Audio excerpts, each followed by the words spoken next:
That's the word that started my spiritual journey. I was going to go about this a different way, but no.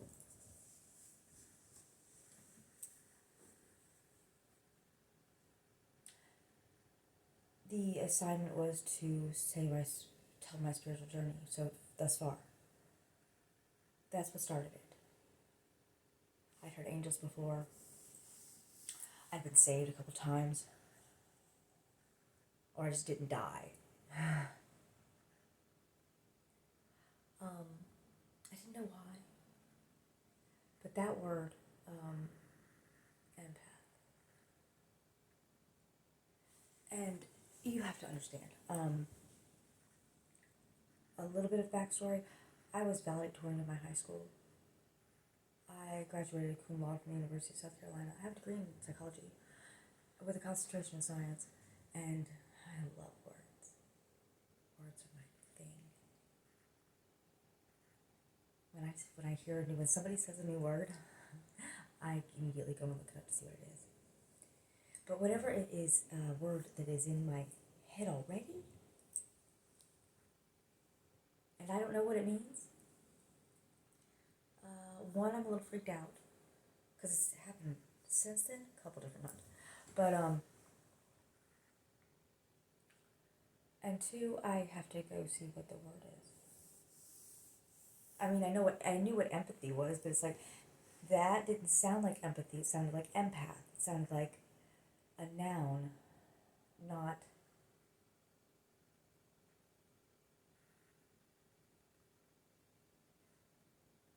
a verb. Empathy.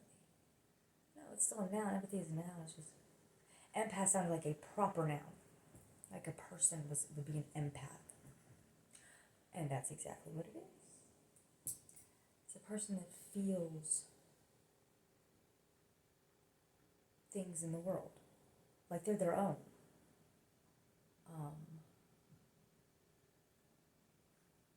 And I do.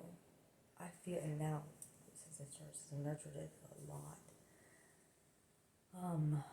But I'm getting ahead of myself. So, empath. I looked it up and I googled it on YouTube, which was probably it's also what started my YouTube obsession a little bit, other than with makeup and hair.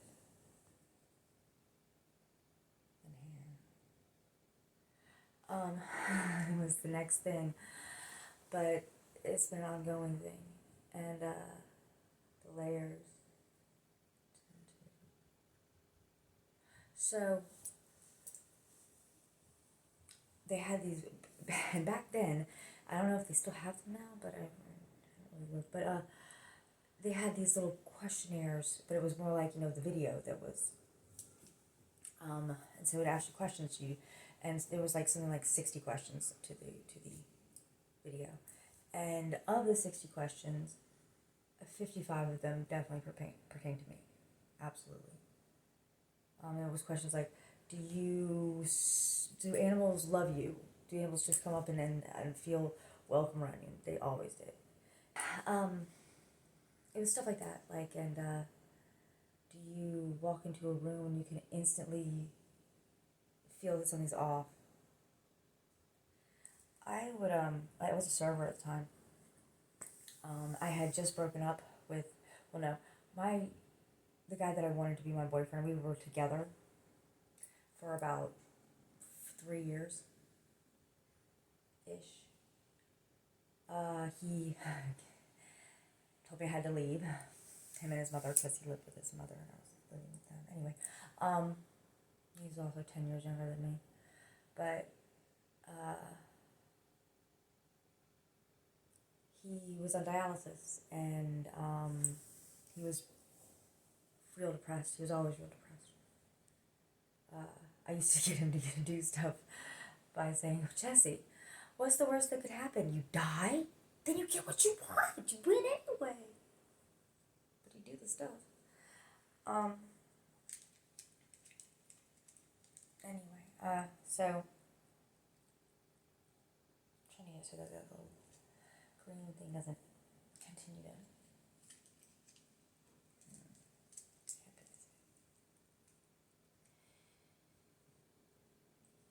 I tend to talk low, so we'll see how this goes. Um,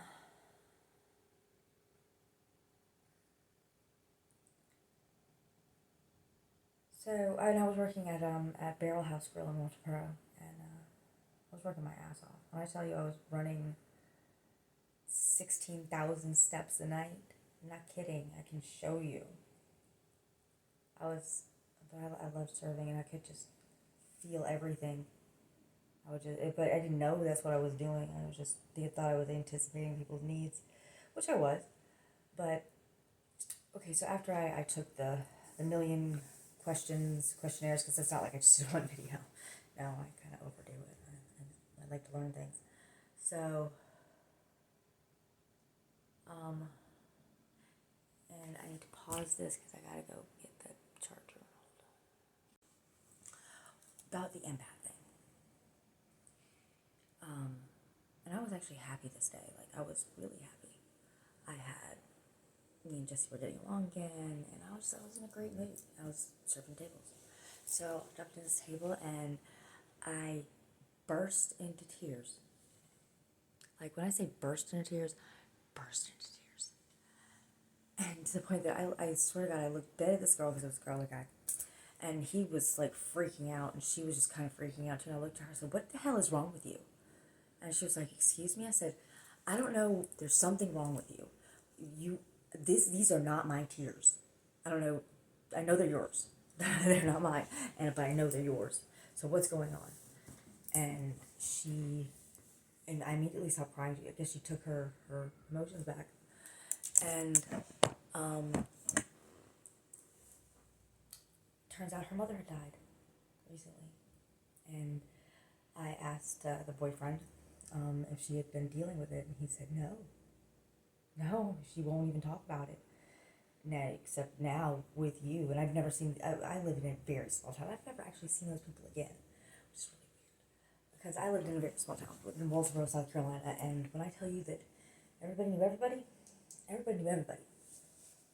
Everybody knew everybody. There was no privacy. So,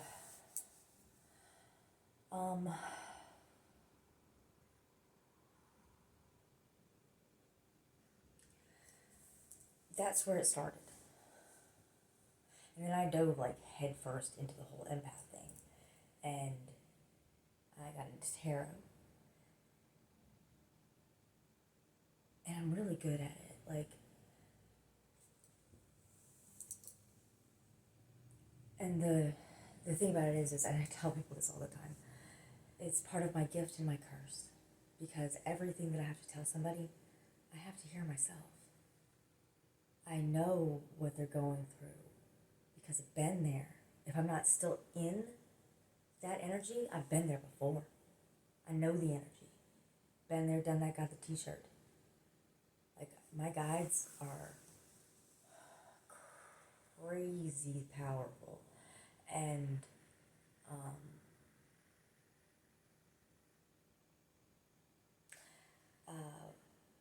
one of my main guides, right in my ears, he taps me on my shoulder whenever I'm supposed to pay attention. And he used to, it was like, and when I say tap me on my shoulder, it's like this little, it's one spot. It gets pins and needles in it. Like somebody's tapping on it. Because they are. He does it all the time. Well, he used to. Now not so much. So I must be listening, I guess.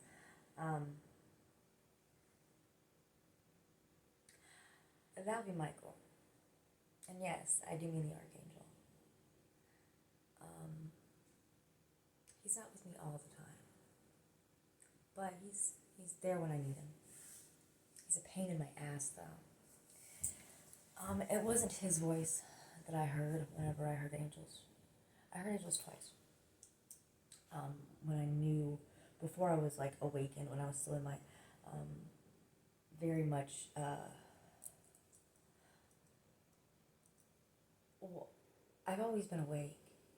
It's just I wasn't awakened. I blocked it out for a long time. Like a long time. When I was a kid, I used to see these horrible, horrible things. Like,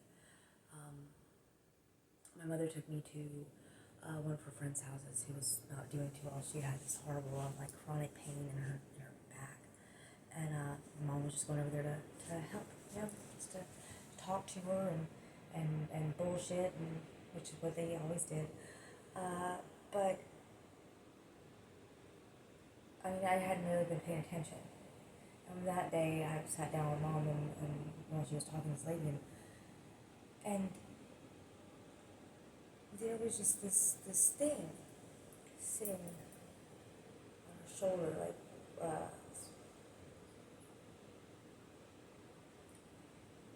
I mean, kind of like an angel on your shoulder, except this was not an angel, and it had claws, and it was like digging into her, like just with these, like almost sharp, well, their talon, or with its talons, but its teeth were like pointed, very long, and it was like smiling, this sinister smile, with blood dripping from its lips, and it was frightening for a 6-year-old. And I'm just sitting here looking at it, and it's looking dead at me. And I'm looking dead at it, and I'm just, and like the lady's just going on and on about how much her shoulder hurts, and I'm just sitting here like, oh, well, if you got that thing off of it, probably wouldn't hurt so bad. And mom looked at me, and I was like, what? You don't see the thing on her shoulder? And my mom freaked out. I think my mother had to have had, because she freaked out, and she told me, don't you ever say that again. They will throw you in the loony bin.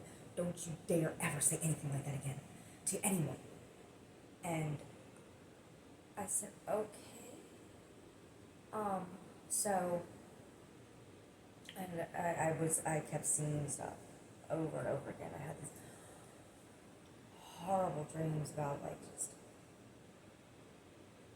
wars and apocalypses, and it was terrifying, honestly. And like, people would be really mean to me.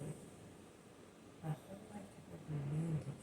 Like, and I'm not talking like like like jealous mean, or, I mean, sometimes it was, but I'm talking like inordinately mean to me for no reason. Like I've had best friends just do 180s, and like sorry, I'm getting ahead of myself. So but when I knew it was angels was different. The first time I was about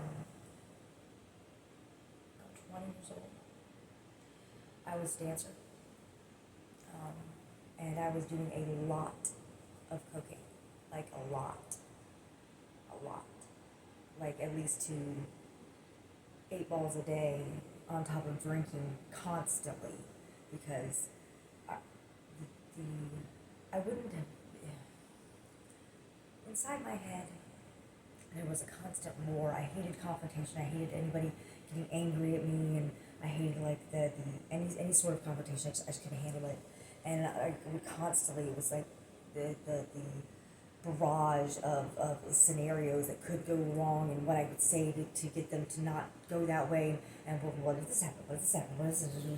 And it was constant, and the alcohol shut it up a little bit for a minute, and then it wouldn't, and so and then the cocaine started, because, well, I was trying not to be blackout drunk all the time at work, because I was a stripper, and I kind of frowned upon that. Like, it was bad, but I had been doing at least 2 meals a day by myself for about a year, and because I started working when I was 19.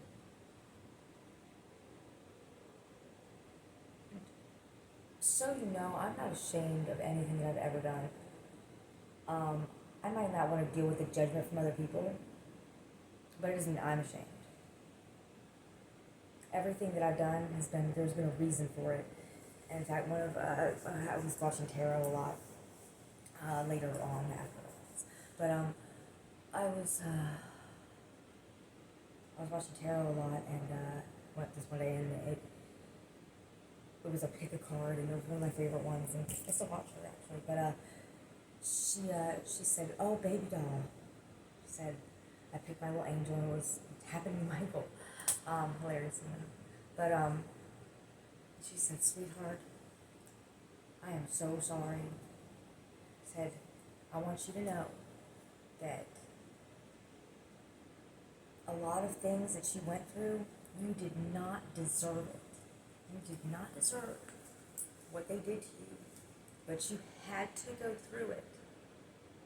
You had to go through it for the experience, so that someday you could help somebody else go through it." And I was like, why? And she said, and like, it was like she was answering my question. She's like, "Sweetie, you could handle it. You knew you could handle it. That's why you brought it to you, so that you could experience it, so you could have that experience, so that you could look somebody in the face and say, you can do it too." Because they probably are not strong enough. And it would consume them. But you, being an example of somebody who has gone through it and know and can relate to them and feel them, that is something that is it's priceless. You need to be that beacon for your world. Back to the angels. Well, I've been doing what I was doing for about a year, and I got this headache one day, and I was living in Colombia, and me and my then boyfriend, Michael's father, but not at that point, not yet. Anyway, so we were living on Edisto, which is right outside of Five Points, and I had been seeing this. Okay, so it's a white building in the back. It was like back in the cut, but it was on Divine Street, but it was still back in the cut, like it was behind the mini mart or whatever. It's a white building, and in black letters it said acupuncture clinic. And this was, I'm 39 now, so that's 20 years ago. Acupuncture in Columbia, South Carolina was not that big of a, well, at least I didn't know. I mean, maybe it was, but because I saw it for days. I just saw it every day, and I just kept getting, go there, go there, go there. I was like, I got the money. I had the money. I had plenty of money. I don't know why I didn't go.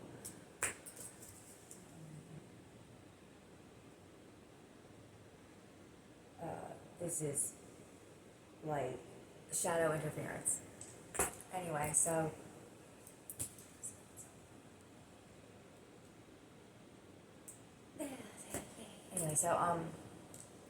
finally one day I'm talking it. Like I was coming home from work, and it was like 5 o'clock in the morning, mind you, and they were not open. But I was I'm talking, I had a splitting headache. It had gotten worse and worse and worse over about the course of a week. And like to the point that I felt like my head was going to explode. And I looked up and I stopped at the mini mart to get some BC powders and some oranges to take it down with, and some Advil and anything that I could get my hands on, because I was almost crawling at that point. And I looked over and it said, "Go." I'm sitting there thinking, 5:30 in the morning. What the hell? Go is all I heard. So I literally curled up like a cat in a fetal position on the doorstep of this place, because the concrete felt great on my head. And I was dozing in and out, because they didn't open until 10. No, they didn't open until 9, but they didn't open until 9. It was like 4 hours away. So I was asleep whenever they got there, and as soon as the light hit my eyes, and I was just writhing in pain, And they were like, "Sweetie, we can't take you right now. Might be able to squeeze you later." I was like, "I'm not leaving." It's like, "I will stay here until you have a spot for me." I was writhing in pain all over their freaking waiting room. Just, they didn't see me until 12:30. He saw me on his lunch break. He was that packed, like he couldn't see me. They were slammed um, with people that had appointments, and so it was his lunch break. And but I mean they did anyway. So he put 28 needles in me. This was the first one he put in, and the last one he took out. But when he put everything in, and then they left the room, and he left me with a glass of water, and about he left me there for 20 minutes because that's what you're supposed to do. I didn't know that at the time, but I'm talking.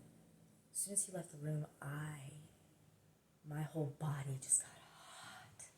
Like I'm talking hot, and I don't drink water. I really don't. I've been trying to drink more water, and it's been helping that the I watched The Secret of Water, and I don't know, that's been helping. But maybe it's all the chemicals, but I don't know. I drank that whole glass of water, and they had the water cooler over there, and I literally drank like 4 glasses of water because I was burning up. I felt like I was going to explode.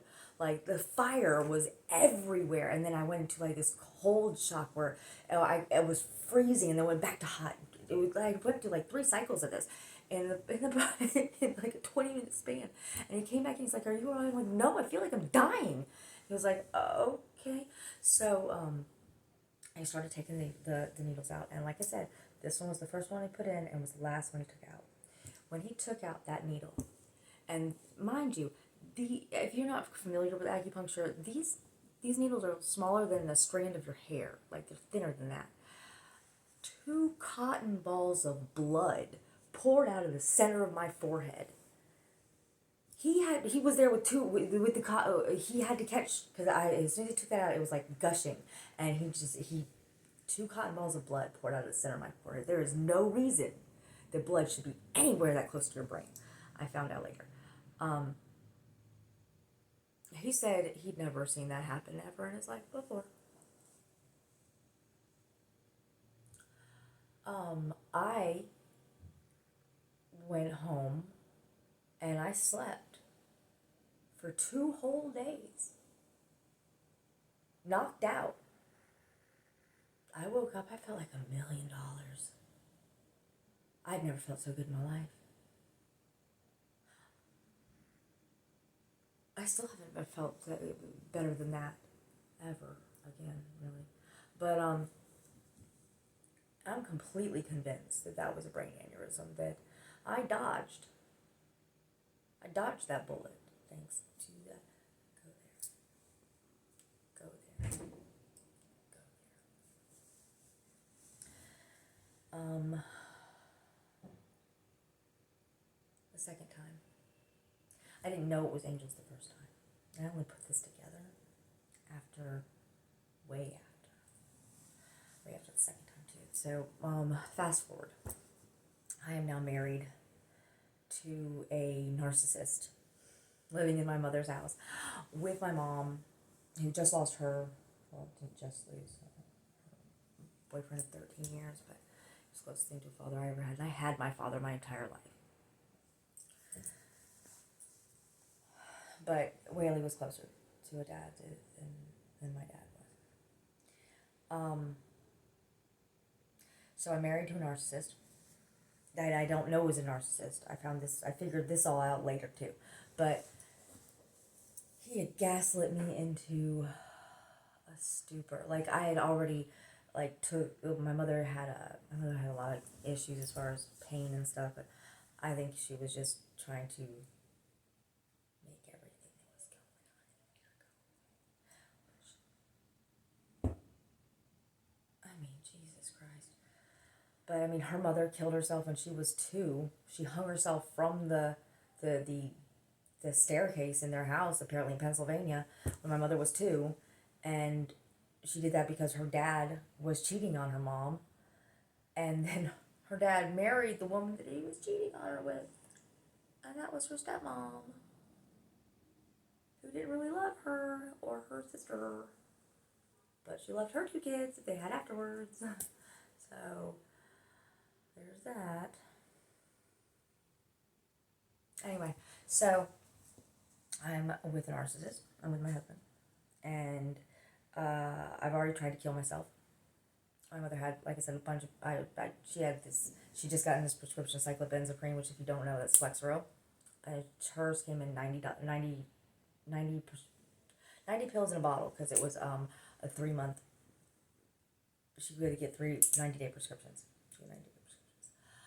She just gotten it. I literally took it out of the bag. We were arguing. I took it out of the bag. I downed half the freaking bottle in my mother's face and his.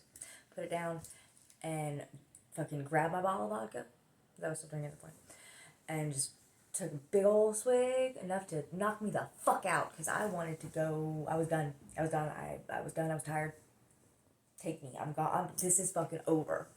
And I went and I laid down on bed. I was completely ready to die. And 2 days later, I woke up in the exact same spot that I had laid down in. 2 days later, because I asked, whenever I woke up, I was like, what day is it? It's like Tuesday. It's like, it should be Sunday. It's not. It's Tuesday. You're going to sleep for 2 days. I started crying. I was bawling. Because I was so pissed off that I was still fucking alive. And is still in this goddamn marriage. And still in this fucking hellhole of a place that I was miserable. And I'd already gone to jail once because he tried to kill me. And I scratched him. And he was so fucking good that they took me to jail. Because I didn't have any bruises around my neck, but he did have scratch marks on his face. No, I shouldn't be compliment, but I went to jail for the rest of hours. So,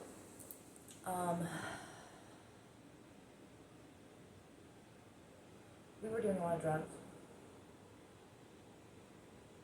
and like this is before I knew I was an empath. By the way, all this is before I knew I was an empath. But I was literally feeding him by taking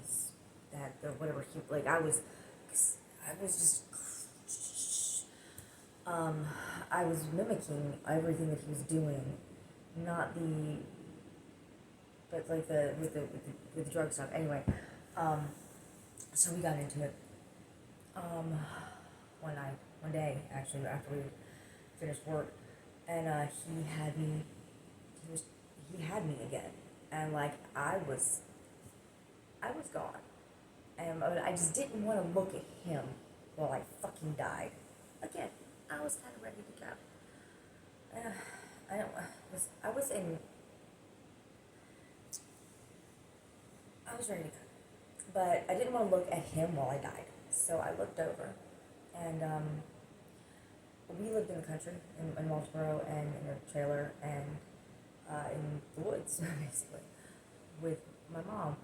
And so there was guns everywhere, but I didn't know where they were. But I looked over, and my mom had this thing about hiding guns like behind plants, like shotguns, I guess, so that they weren't on the wall displayed, so that, if somebody did come in, she could get to a gun that wasn't displayed on the wall. Makes sense, though. But I looked over, and it was covered in dust. I just kind of laughed a little bit, because it's like, yeah, thanks, Mom. I just kind of I glazed over, and then I heard in my head, dead or in jail, choose one. That snapped me back to, what the fuck am I doing here? And I grabbed the gun. As soon as my hand touched the gun, he bolted off me, because he had me on the ground. He stole my phone, ran down the road. I stepped out onto I was very calm at that point. Once I got the gun in my hand, I was very calm. I stepped out onto the front porch, and I shot up. This is a shotgun with buckshot, by the way. Thank God he yelled something at me, and I said, motherfucker. And so I walked down the stairs and to the road, or he was running down it, and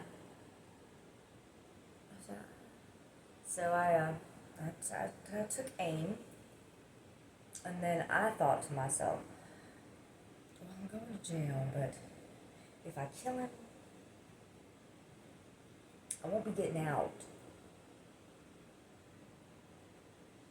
So I was like, okay, so I will go like this way, because I still needed him to think that I was shooting at him. But it's buckshot, I knew it was buckshot, so it's like, it could still hit him, so I had to way over here. But luckily I got off the step because, thanks to battered women syndrome, my public defender got off of both of those charges. Well, he was trying to kill me. Well, why'd you go back to him? The fuck you mean, why'd I go back to him? He was in the car with my mama, came pick me up from jail both times. The second time though, well,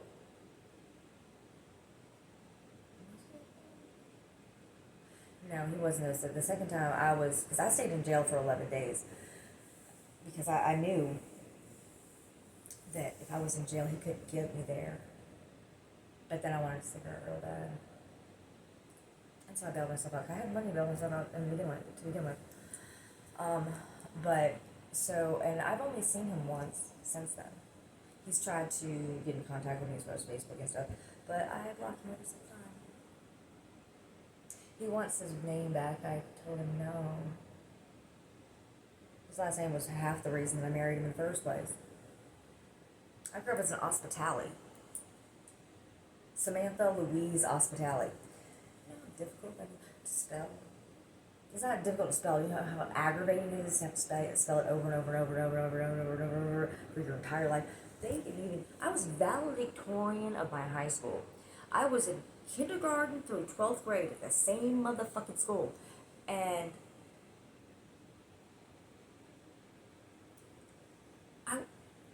as they called my name to get my diploma before I did my valedictorian speech, they mispronounced my mother. Samantha Louise Hospitality. Bitch. 13 years I've gone to the same school. You can't pronounce my name. I was valedictorian.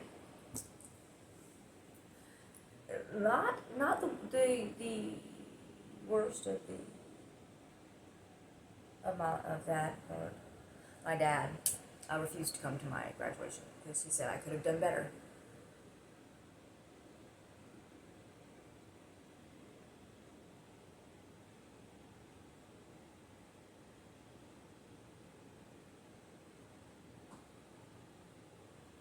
To this day, I just want to smack the fuck out of him for that.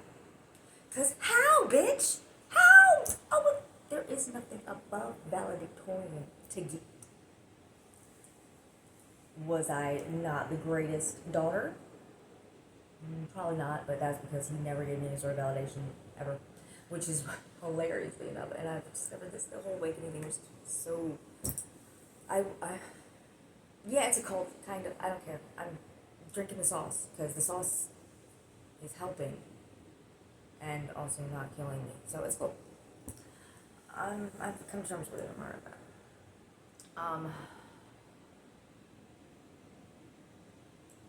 But my dad was, as I've come to find out, an extremely covert narcissist who literally drove my mother crazy.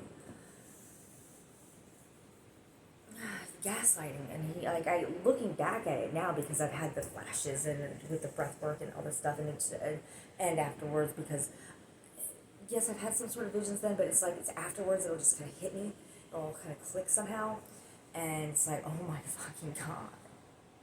So that's why every man that I've ever dated, except for I had maybe two, and then I turned into the narcissist with that because that's what the codependent narcissist relationship does. And I know this because I have a degree in psychology, but it's like I didn't see it in my own life.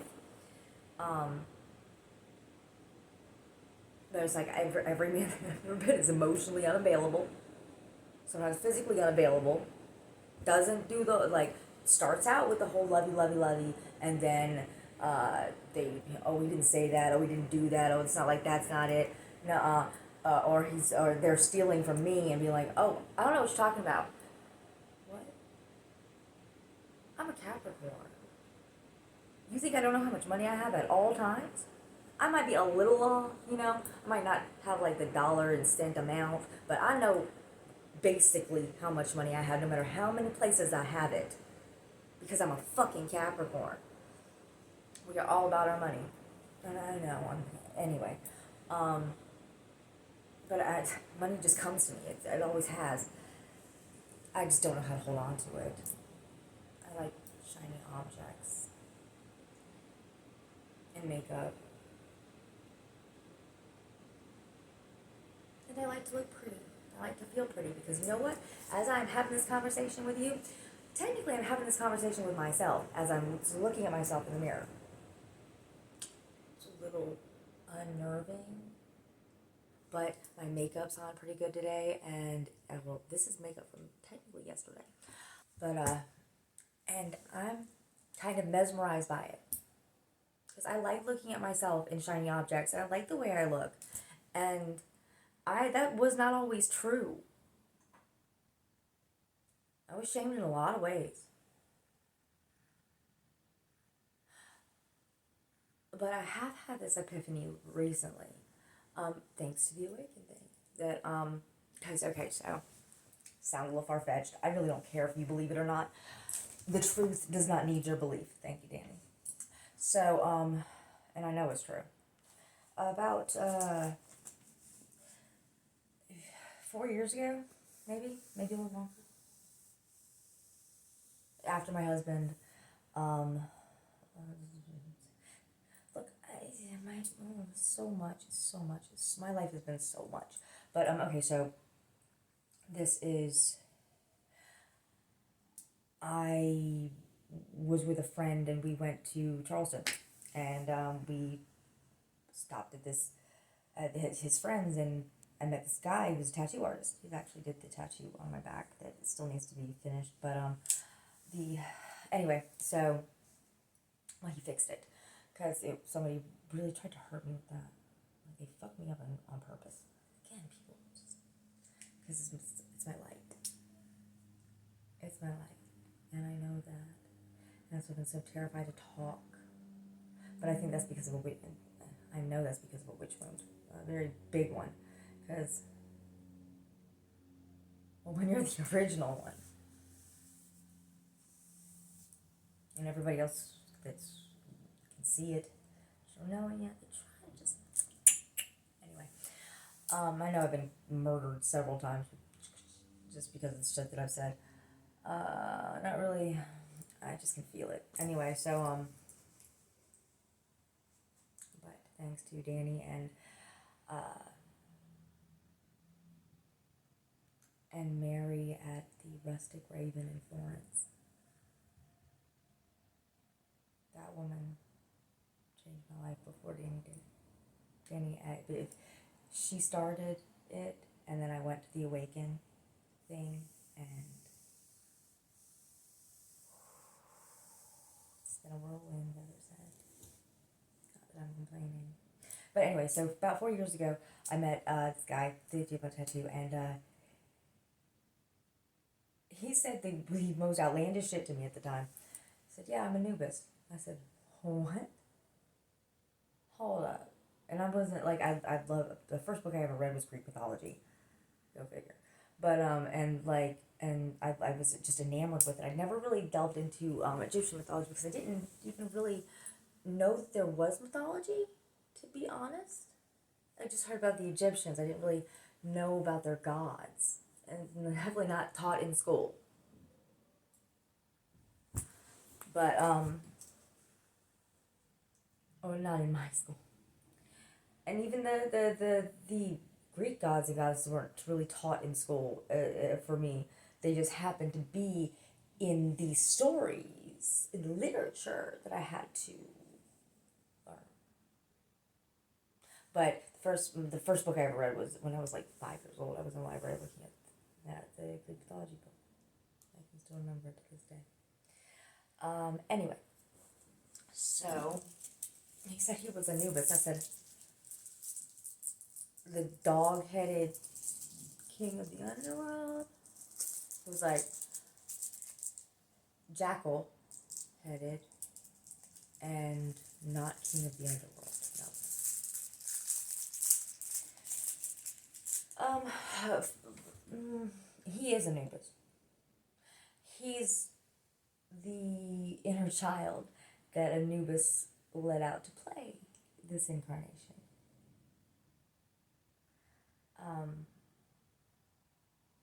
I was on the phone with him one day, and like everything just kind of went pixelated, and it was almost like I was I was still on the phone with Paul, who is the guy that I'm talking about, and I was on the phone with him, and like I was still on the phone with him, but I was like, my part of me was like plucked out of that reality, and was placed on the top of a pyramid with this with Anubis. Like, I'm talking like I was this big, and he was God like in front of me, and he was just pacing back and forth and pleading with me to get this boy to understand something.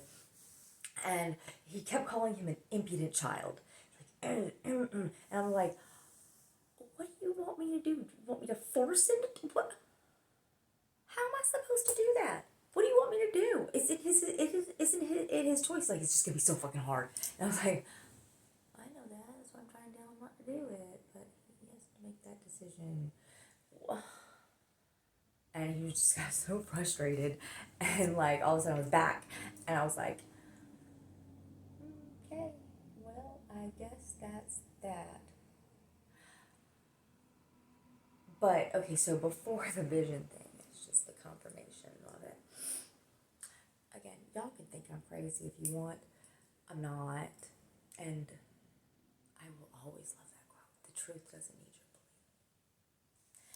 belief. Anyway, so when I met him, like right after that, he wasn't there. Nobody was there. I had woken up, and everybody was gone, and I was just in the camper by myself, and everything went pixelated. And when I say pixelated, like everything like went into it was just went white. Well, it went dark, and then it went white. And from the nothingness came this feather. It was just a single feather, and it was kind of one of those like it had like the sunlight and stuff behind it, and it was just like feather. And I'm like, the fuck is this feather? And I hear another voice. It's Matt's feather. Who the fuck is Matt? Maat, apparently. So, Matt's feather is what's weighed against every human heart wanting to go either to the underworld or the land of the reeds, which is their heaven versus their hell in Egyptian mythology, and it's weighed by Anubis. Anubis takes the heart, and it's Matt's feather that's weighed. As long as the heart is lighter than the feather, then they can go to the reeds. If not, they get eaten by a half crocodile, half other thing that devours their soul. And the heart. So, and I'm like, why do I have Matt's feather? I'm not Matt. I didn't know who I was. But I knew I wasn't her. Even though justice is a big thing with me, like, I don't do,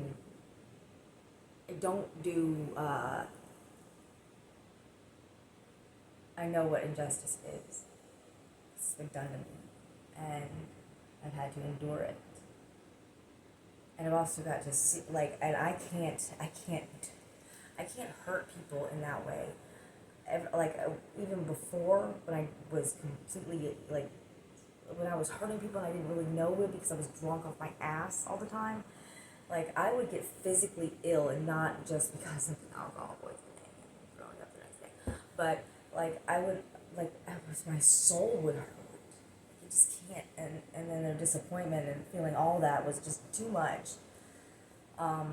So I really try not to hurt people because it hurts me to hurt. It's like, I'm gonna hurt somebody to hurt me. Anyway, so don't feel right. Like, it doesn't matter what you do. You can do whatever you want to do, boo boo. You have to deal with that. As far as me, there's a very black and white, right and wrong for me. And when I have chosen the wrong thing, it's almost immediate karma. I've carried that image with me for a long time with Matt's feather. It's like, I'm not Matt. Why do I have a feather? And after the awaken, after the second journey, I got this message that I have been cloaked for a very long time, that Source, the Divine, God, whatever, has, whenever I incarnated here this time, He cloaked me. That, and this stuff's been done to me because, not because I deserved it again, but because I have a double mission here. And the first mission, and so my second mission is still being kind of, like, I know what it is, but I just don't have the tangible, what do I do with it? Or how do I, and then of course I'm in my house now, blah, blah. Anyway, so the secret mission that I was unawares of until I was told, I am here to test certain people's souls based upon their treatment of me. Looking back at it, I can see that. Like, I can see how people that screw me over, people that have beat me when I was down, people that have pulled the rug out from under me and have gotten away with, like, all of my things, or literally left me stranded and stole my truck, all my belongings, left me stranded in Colorado after I'd taken care of them for a year.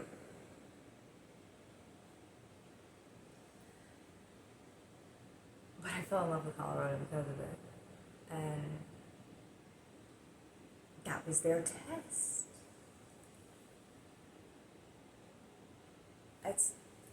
It's nothing that I do, because I try to just do the right thing, or what I think is the right thing. And what I learned from that is that just because I can see somebody's potential, just because I can see the light, just because I want to help and I want to take them out of their shit life, doesn't mean that they want to be out of their shit life. And me just coming in there with all my light and all my goodness is fucking up their toxicity. They wanted to be toxic, and what do? Hurt me. They hurt me because they want me to go away. Well, and I can see, like this has happened several times, and I can actually look at the people now, and they don't prosper. They might have stolen everything from me, because trust me, I've literally had people have stolen everything from me, like, numerous times. Like, it's just okay. And then come and try and smile in my face, like, hee. Bitch, you're wearing my clothes that you stole from me. I can see you. But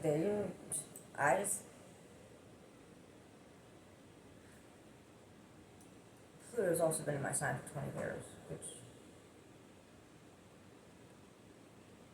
I literally lost everything like 20 times. In 20 years, but the losing things was like the last 5. So 20 times in 5 years. I've had to rebuild my entire life from scratch over and over again. But I still do it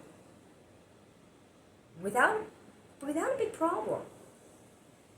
Like, they took everything from me in Colorado, and I had enough that somebody brought me on the way back home. The guy that I paid $500 to take me from uh, Denver to Kansas City decided to leave me in the middle of Kansas and still have my stuff.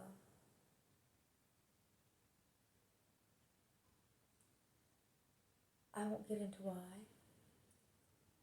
I'll let you. Needless to say, I wouldn't do what he wanted me to do in broad daylight, going down the road at noon with no tinted windows. Some people are. Anyway, left me at a truck stop though, thank God. And some waitress because there's nothing in Oakley, Kansas. Not a motherfucking thing. Except that goddamn DNA. The truck stop. That lady had her friend take me the 4.5 hours to Kansas City, basically for a full tank of gas and $100. That's all I had. That's all I had left. And in Missouri, in St. Louis, Missouri, because Kansas City is technically Missouri, where I was Kansas City, Missouri. Weird. So when I got to St. Louis, because I had to take the train, which was a dark night of the soul in and of itself for me, because I was on a train for 10 hours without cigarettes, because I don't do the wrong thing and smoke in the bathroom, because I don't want to deal with the consequences of that. So, and when a train stops, by the way, it stops for 2 minutes. And if you're not on it, it leaves without you. And at that point, that was the last of the money I had was that train ticket. And the hotel for 2 days, whenever I got there. That's when I broke down and called my ex. He had a truck, and I knew he'd come get me. Worst was, he stole a lot from me too. But narcissist, just like my father.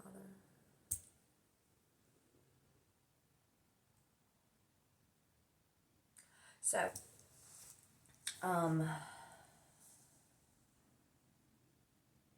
yeah. And okay, so the guy that was sitting next to me at the Awaken, that I was I was I was supposed to be at that third day at 6 a.m. I overslept like a champ and got to the venue at 9:15. It already started at 9. Everybody was, oh, happy getting, and I'm sitting here like, God damn it, I missed the yoga, and I really wanted to go to the yoga thing, because I like yoga. I'm very good at it, even though I've never actually practiced it. I'm really great at the energy work I do and the massage that I do, but I've never studied it. I really don't know why. I just remember a lot of stuff, and it sticks in my head if I like it. And, in true Capricornian form, if I'm going to do something, I'm going to do it fucking well. But, even when it's fucked up. So, I was so late, and I just picked it. I knew, and I was late kind of the first day, and I didn't want to. He was like, no, I'm not in front. Whenever he said that shit, and he was like, why would you pick it back? Well, I was late as hell, and I have pink hair, and I just wanted to be in the back. So I sat in the place that I never would, next to a guy that I probably wouldn't have sat next to. But I did, and we started having this awesome conversation, and then whenever, they were talking about it, and so I went and signed up for the thing, even though I didn't have any money at that point. I had the money for it, but it was in South Carolina, in cash, not with me in Texas. I drove there. Anyway, I drive everywhere. So, whenever, because Danny called him. Well, he raised his hand to tell his story, and he went up there, and Danny told him that he was going to give him the course for free. And he's like, "Well, I already paid for it." He's like, "Okay, well, is there somebody in the audience that you'd like to gift one to?" And he said, "Yeah, the girl I'm sitting next to," because I already told him that I didn't, and that was all my money. Like I was trying to save up for a camper. I still am, but it's because I haven't found the right one, and I wanted to get a better camper than just. I wanted to get a better than $3,000 camper, because it's gonna be something that I really want, and that I can make my own without having to worry about anybody taking it from me. And if they do, at least I'll know. At least I'll have a groundwork for what I do want. So there's always a silver lining. I've always known that. Happiness is a choice. No matter what happens to you in this life, it is neither good nor bad. It just is what it is. It's your perception that gives it the quantitative value of good or bad. So, with happiness, with everything that happens to you, you can either choose to be happy about it, find happiness in it, find bliss in the pain, find joy in the pain, or you can choose to be miserable about it.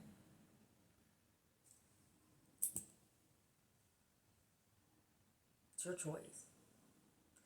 I choose to I at least try to find, I can sit, normally my process is like, I freak out for a second and cry, and then I'm like, okay, what can we do about this? What is actually happening? Is there anything that I can look at? Is there anything good that I can look at for? What good can come out of this? Let me hold on to that. Let me hold on to that hope. Let me hold on to that thought.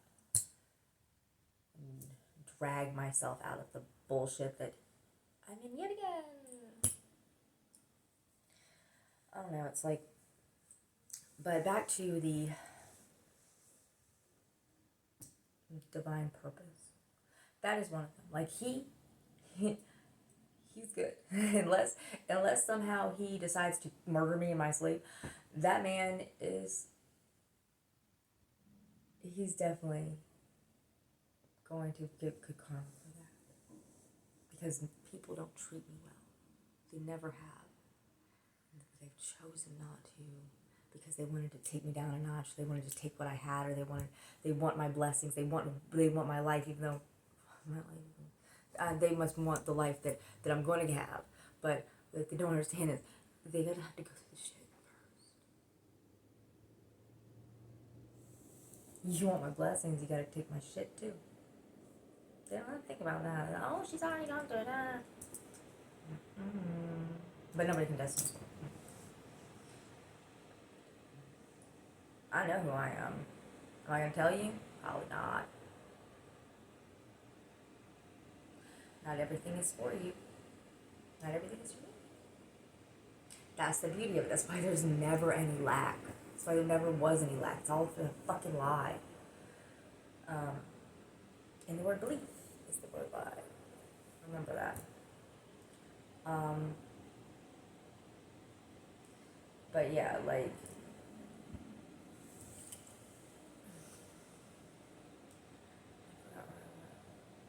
so, un momento. Okay, so, there are some people that are going to be great, and there's some people that are not going to be great, and it's all their choices on how they treat you. Because my heart is the one that everybody's being weighed against. It comes into contact with me. And if the people aren't ready, they don't come into contact with me. Only people that are at that point where they are ready. Because every person that I come into contact with, I change their life. I wake them up, I open their eyes, I give them a new perspective, I give them a shift. You know, for a while, they're my way show. Because it's very 2020 to everybody else. Even though I keep running into the same people having the same problem, it's like, oh, so it's my problem. Okay, gotcha. It's something I need to work through. It's like, fuck, I don't want to work through it all anymore. I'm tired. things have been getting better. And Pluto has been in my sign for 20 years. So, God of death and destruction, all in Capricorn. 20 years. It's going into Aquarius now. It's my moon sign. So, I'm not really sure how that's going to fuck me up now. But as long as it's out of Capricorn. Because Pluto in Aquarius is not the same as Pluto in Capricorn. Aquarius is much more innovative. It's like, okay, yeah, sure. Throw that off, cast it off. It's cool, it's cool, it's cool. Like, I can do that with, because it's my moon sign and also my Venus sign. I don't know, God placement. Not that it's a bad placement, because they're not really good or bad. Again, it's just, it's not the greatest. It makes me very detached from love. Oh, because where your Venus lies is how you love. And Aquarius, just like any other air sign, is kind of flighty and doesn't really know what he wants and wants it all.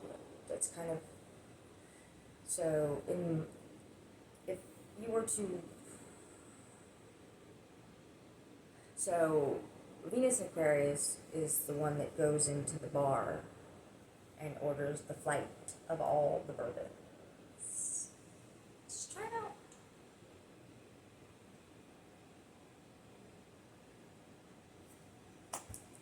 I connect kind of that way, but I can disconnect too. It's like that's how I connect with somebody, and I can connect awesomely, and then I can also disconnect. They're still connected. They're a little enamored. They're a little addicted, and I'm like, I'm gonna go over there now. Bye. Bye. Bye. I don't know. I want to be free to do what I want to do, whenever I want to do it, with whoever I want to do it with. Again, I'm not ashamed. I enjoy my life, and it's not conventional.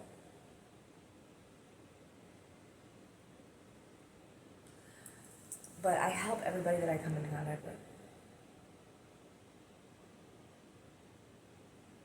And that's what really makes me, like, happy. Spreading my wisdom, that maybe that all the stuff that I've gone through and the plethora of knowledge that I have, like, it's crazy. Like I told you, the whole empath thing, like, I have to look it up. Like, what the fuck is it doing in my head that I don't know what it means? The craziest one was I was in the middle of an argument with somebody, and it was me and the person I was living with that was trying to tell my boss that I was doing something that definitely she was doing, and blaming it on me, and I called her a sycophant. And stormed off because I was like, I had to go look it up to make sure I used it correctly, because that would have been even more embarrassing. I did go sycophant to somebody who is a very big brown noser who does it to advance themselves by throwing other people under the bus.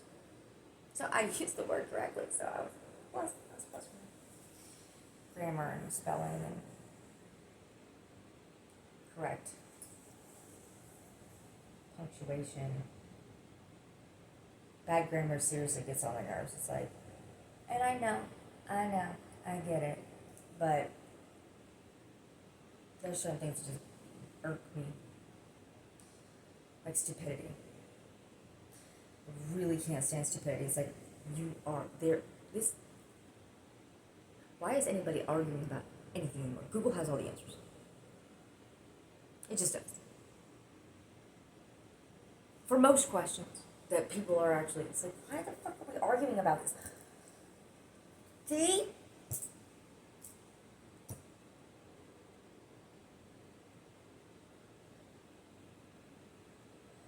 Nothing comes out of my mouth for no reason. Ever.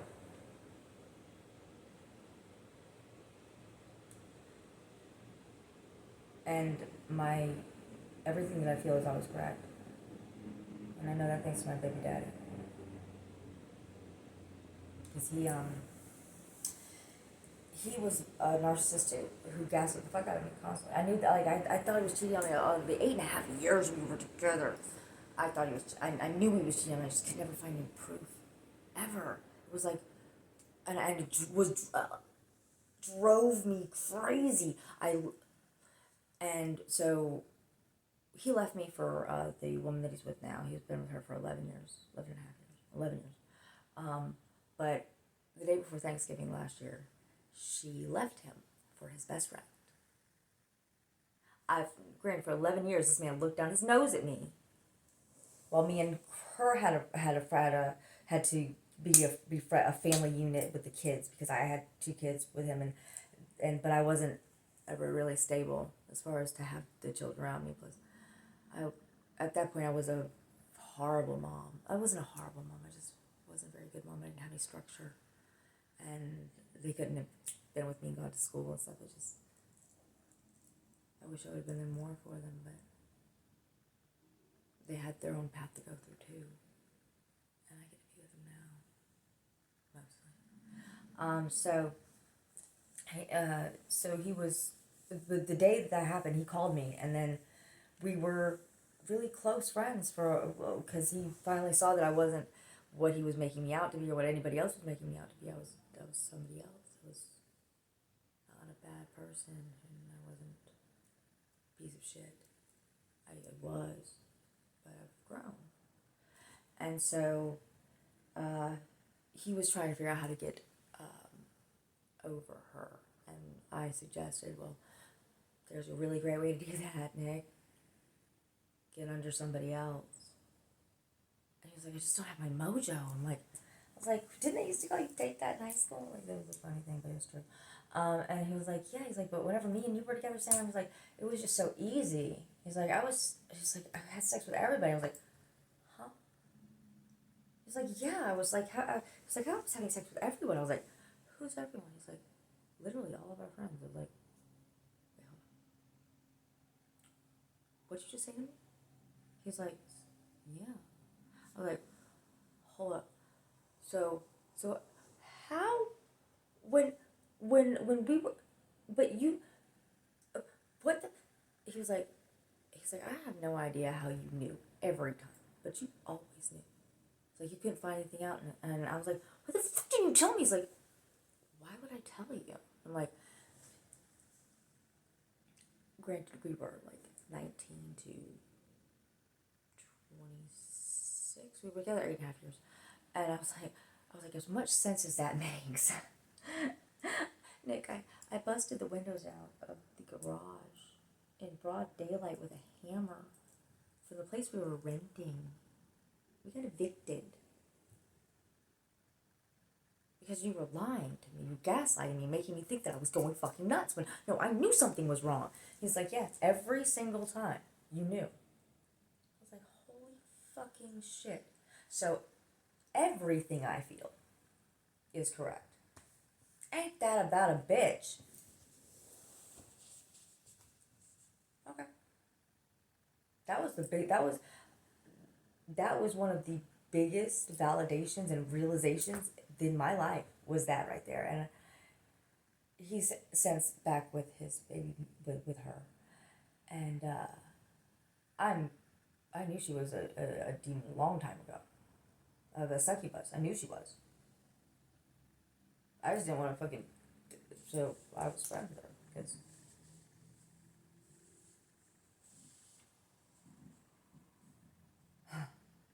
I just didn't really know. I didn't want to be enemies with her, and then never see my kids.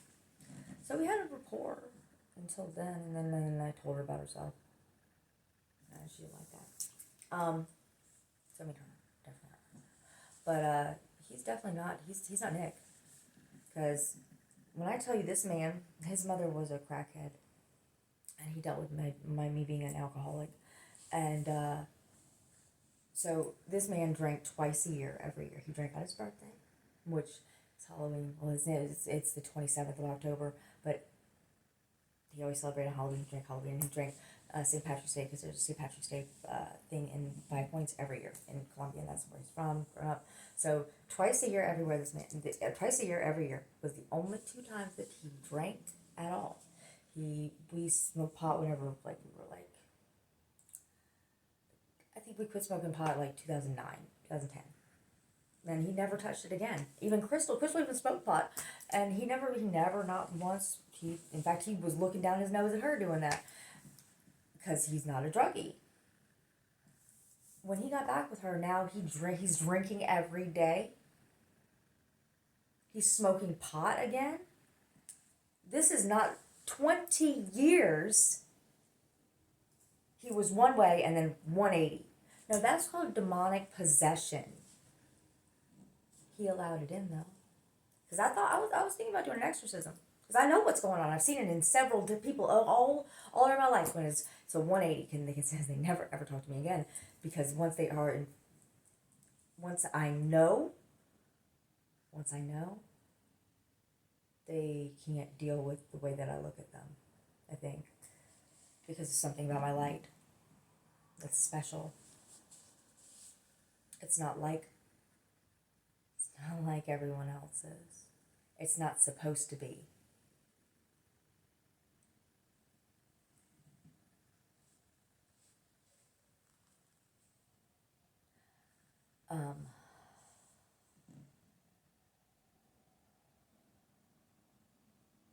It's meant to change.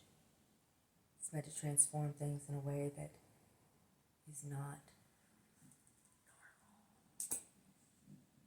even for our community.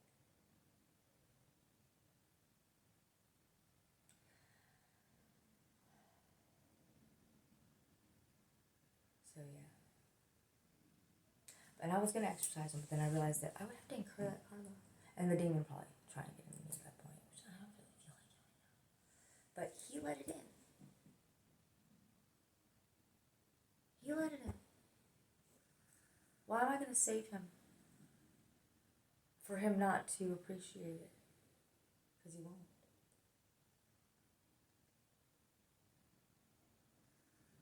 Our daughter, Brianna, her and him, even through all of it.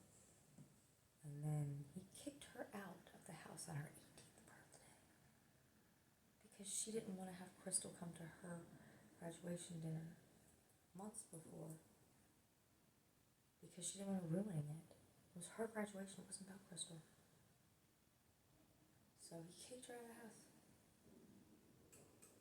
That's not it. I don't give a fuck what anybody says. That's a demon.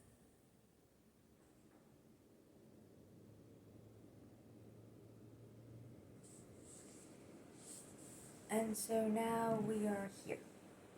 And there's so much I've left out. This was about my journey.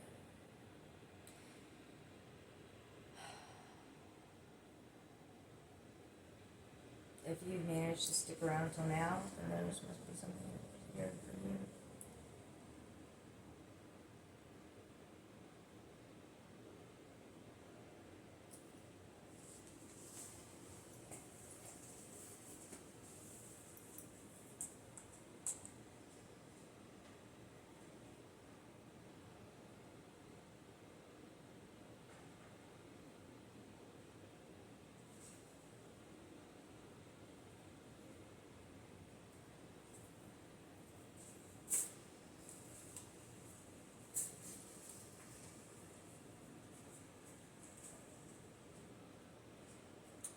Don't ask me why. I do not know. But I guess for those of you that are watching, I do what I'm told now. Because every time I don't, it bites me in the ass. Plus it's messages. It's messages for somebody.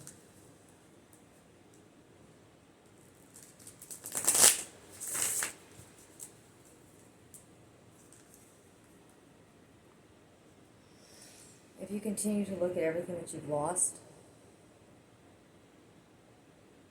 and you keep putting other people before yourself,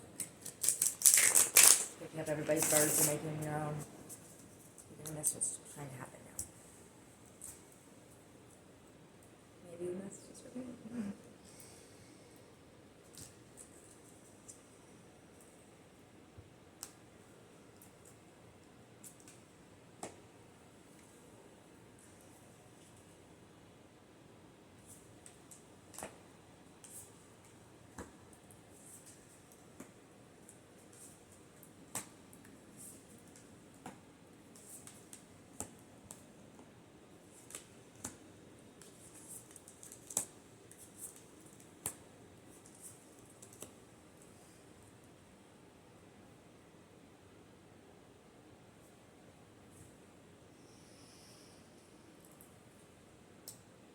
Divine Spark.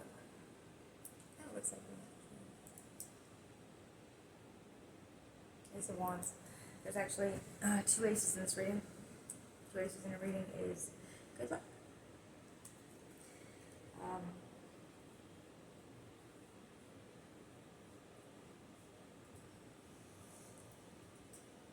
There is a spark of creation that's being ignited now. And you say this Pentacles. Earth energy, Capricorn, Taurus, Virgo. This is like, this king is like the epitome of father of on earth. This is the king of money too. And the biggest obstacle is yourself. Holding yourself back. You see, there are no strings in reality. And I've been holding myself back for a very long time. Because I was afraid of what it could be. Foundation is waiting. Always looking for the next thing or the next, waiting on the next one.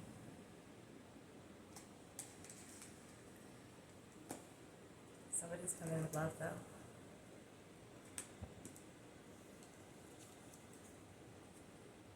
Somebody's opening up your heart.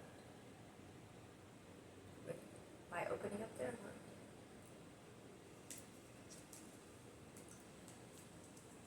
This is Scorpio energy, but this is the Hangman, and I love this card because I do aerial yoga.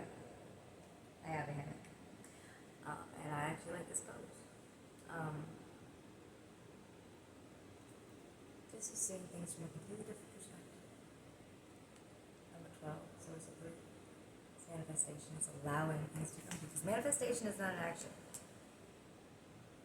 You can only manifest. If you're manifesting, it means the universe is giving you your blessings, your wishes. It's not an action. It's a receiving. It's a reception thing. Your future is the emperor, the king of all kings.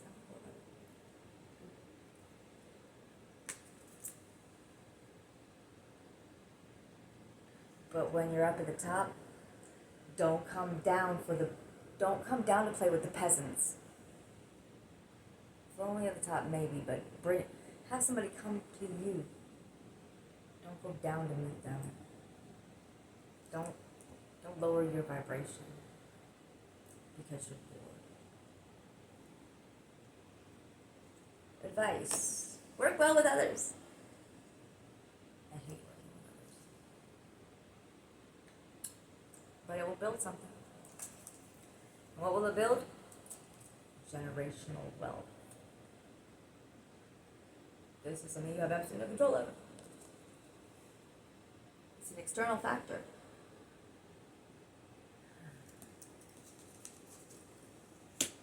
Hope and fear position. Clarity. Justice. What if you actually get everything that you do deserve? Instead of just getting this shit and then you get to see it, you get to watch it. You get to watch the justice happen. Be happy. Outcome is the Knight of Wands. This is taking that seed they planted and running with it. Actually running with it. Going from rough shoals to calmer waters. Getting to that abundance. The one right before this by yourself because of you. It's because of you. You did it. You took the advice. You are the high priestess. I am the high priestess. The transformation happening now. Cards don't lie.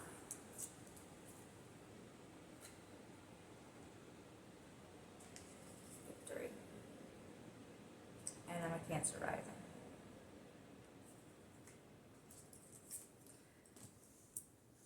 This is my favorite oracle deck. I don't deviate from anything she has to say, and she has a lot to say. The way that this one works is it goes. First card out is up into this moment. The second card is your current situation, this moment. And third card is possible outcome. And then the bottom of the deck is how to do it.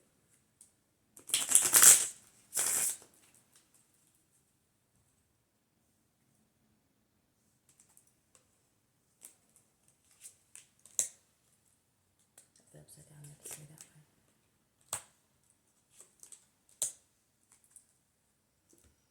So, the first card up into this moment is a change in the wind.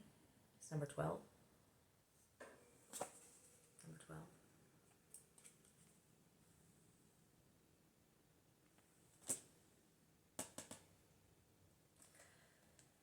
But it's upside down, so I have to read the protection message. So it's also a 3.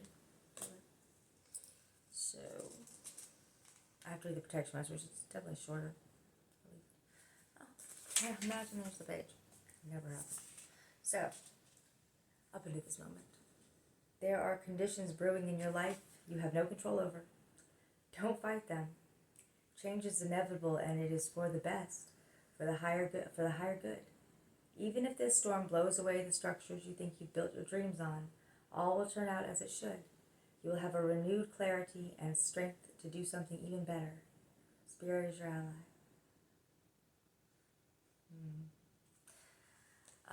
The present moment, which is no place like home. Number 50, which is a 5, and my life path number is a 5. It's upside down, that's why I have to also read the protection message off this. This is current situation.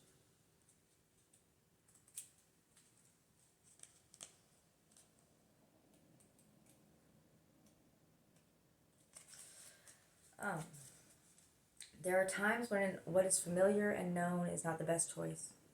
Human beings are memory-driven creatures, and we all look for certainty, for what we know, even if the qualities we seek in other people and in external conditions are expressed in unhealthy ways. Avoid being too eager to find home. Choose something unfamiliar and trust that there you will find a new normal that supports your spirit. Remember, if you do what you did, you'll get what you got. Do the opposite of what feels right, even if it's uncomfortable, because what feels right is really what feels familiar. And you will attract and be drawn to the very things you don't want anymore. This time will not be different unless you do something different.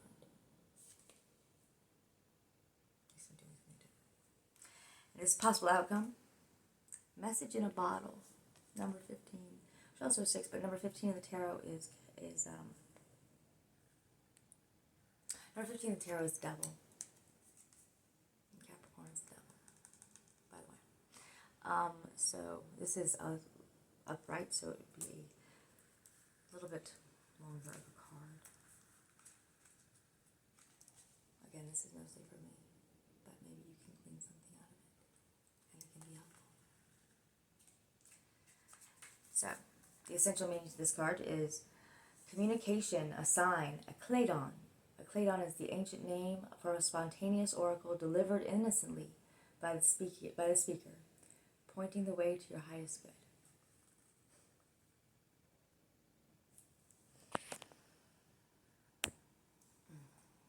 The oracle's message.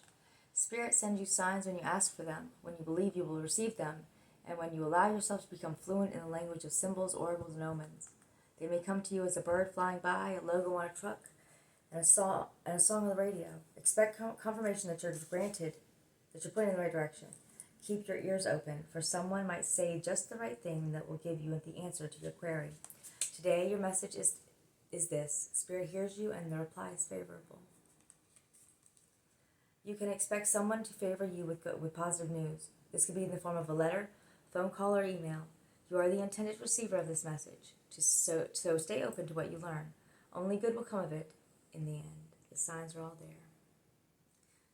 You're on a target with your purpose and your position and your passion. Sorry, this is a very small book, and I'm down in contact right now.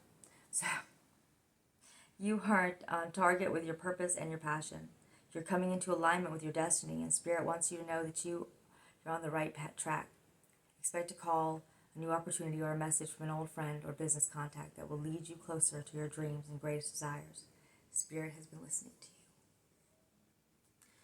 And how to do it, which is go the distance, number 47. It's upside down. Number 11.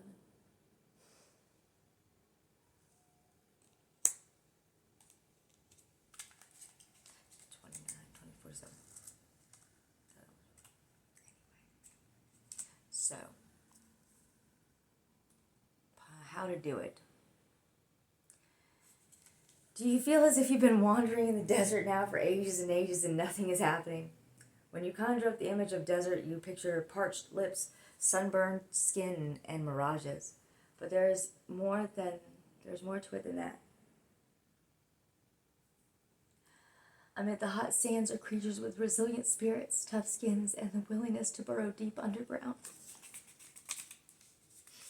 for water so they may thrive.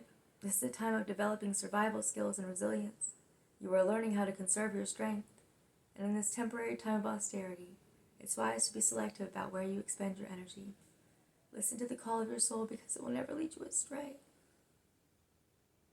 This is an important time of letting go of what's not important.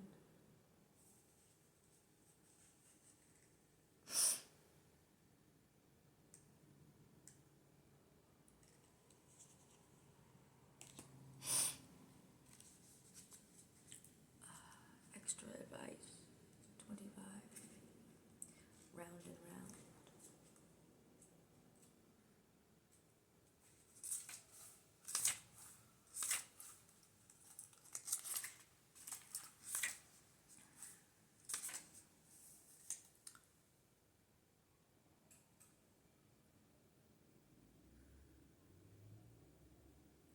Are you refusing to see your own personal responsibility for repeating lessons you don't need to release? You don't need to relearn? You have to surrender now to the fact that you are the common denominator in all these repeat performances. Be happy, for this is a wonderful spot to be in. You can now see the cycles that you wish to exit. Once you figure out that you have the power to stop going round and round, you possess the key to your freedom. Be good to yourself. It's not about blame, but accountability. You can have the abundant life filled with love and prosperity that Spirit so wants for you. So yeah, this was for me. And I needed it. Maybe it was for you too. I would love to